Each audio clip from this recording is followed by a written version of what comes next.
இப்போ மெட்டீரியல்ஸ் என்னென்னு பார்த்துடலாம். குந்தன் ஸ்டோன்ஸு, ஓவல் ஷேப் எடுத்திருக்கேன் அண்ட் ரவுண்ட் ஷேப் எடுத்திருக்கேன், ஒரு மிரரும் எடுத்திருக்கேன். அப்புறம் யூவி ரெசின், சிலிகான் ப்ரஷ், அப்புறம் ஒரு க்ரையான் பென்சில் இந்த குந்தன் ஸ்டோன்ஸ் எடுக்கிறதுக்கு. அப்புறம் இது OHP ஷீட்னு சொல்லுவாங்க. சப்போஸ் உங்களுக்கு இது கிடைக்கலன்னா எனி பிளாஸ்டிக் ஷீட்ஸ் எடுத்துக்கலாம். பட் ஷீட் வந்து கொஞ்சம் திக்காக இருக்கணும். இப்போது கொஞ்சமாக யூவி ரெசின் எடுத்துக்கோங்க. எடுத்துகிட்டு பிளாஸ்டிக் ஷீட்டில் உங்கள் இயரிங்ஸோட சைஸுக்கு ஏற்ற மாதிரி அதை தின் லேயராகவே அப்ளை பண்ணுங்கள். ரொம்ப திக்காக பண்ணாதீங்க. சப்போஸ் நீங்கள் டே டைமில் பண்ணுறீங்கன்னா திக்காக பண்ணலாம், ஒன்றும் பிரச்சனை இல்லை.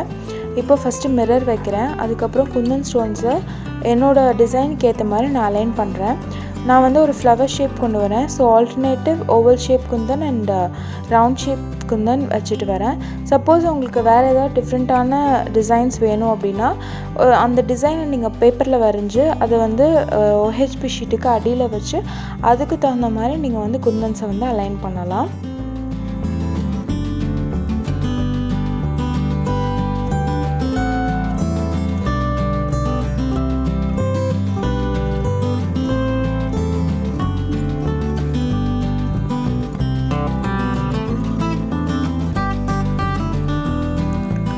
ஸோ எனக்கு டாப் பொசிஷனில் லீஃப் வைக்கிறதுக்கு இடம் இல்லை. ஸோ நான் 3 சர்க்கிள் குந்தன்ஸே வச்சுருக்கேன். ஸோ யூவி லைட்டை ஃப்ரண்ட் அண்ட் பேக் 2 சைடும் காமிக்கணும். காமிச்சதுக்கப்புறம் சப்போஸ் நீங்கள் டே டைமில் பண்ணுறீங்கன்னா சன்லைட்டில் டைரெக்ட் சன்லைட்டில் வச்சிடலாம். இப்போ காஞ்சதுக்கப்புறம் அழகாக அது ஷீட்டை விட்டு பிரிஞ்சு வந்துடும். ஸோ நான் மறுபடியும் ஒரு கோட்டிங் கொடுக்குறேன். எதுக்குன்னா எனக்கு அந்த மிரருக்கும் குந்தன்ஸ்க்கும் இடையில ஒரு சின்ன கேப் இருக்குது. ஸோ அதை நான் ஃபில் பண்ணணும். அதுக்காக நான் 4 mm ரவுண்ட் குந்தன்ஸை வந்து மறுபடியும் ஒரு சர்க்கிள் மாதிரி அரேஞ்ச் பண்ணுறேன். அந்த கேப் வந்து தெரியாமல் இருக்கணுங்கிறதுக்காக.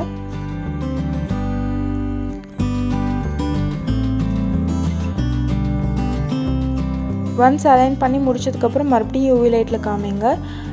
நான் மறுபடியும் சொல்கிறேன், வீடியோ வந்து நைட் டைமில் ஷூட் பண்ணதுனால நான் யூவி லைட் யூஸ் பண்ணுறேன்.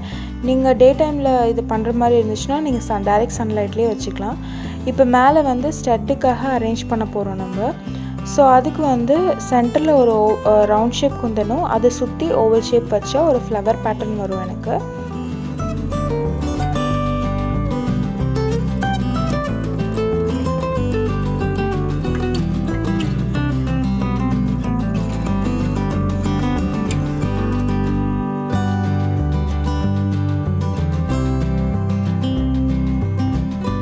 மறுபடியும் யூவியில் காமிக்கிறேன். அது நல்லா ட்ரை ஆகணும். சப்போஸ் நீங்கள் யூவி லைட் யூஸ் பண்ணுற மாதிரி இருந்தால் மினிமம் 2 minutes நீங்கள் வந்து யூவி லைட்டில் வைக்கணும். அதுக்கப்புறம் தான் உங்களுக்கு நல்லா ட்ரை ஆகும். யூவி லைட்டில் போடுற மாதிரி இருந்தால் தின் லேயர் மட்டும் கொடுங்க, திக்கான லேயர் போடாதீங்க. இப்போ ஜம்ப்ரிங் ஃபிக்ஸ் பண்ணுறோம். ஏன்னா நம்ம ஸ்டட்டையும் கீழே ஹேங்கிங்கையும் நம்ம வந்து ஜாயின் பண்ணோம். அதுக்காக ஜம்ப்ரிங் ஃபிக்ஸ் பண்ணுறேன். சேம் அதே யூவி லைட் ப்ரொசீஜர் தான். யூவி க்ளூ வச்சு ஜம்ப்ரிங் வச்சு அதை வந்து லைட்டில் காமிக்கிறேன். ஸோ தட் அது ஹார்ட் ஆயிரும்.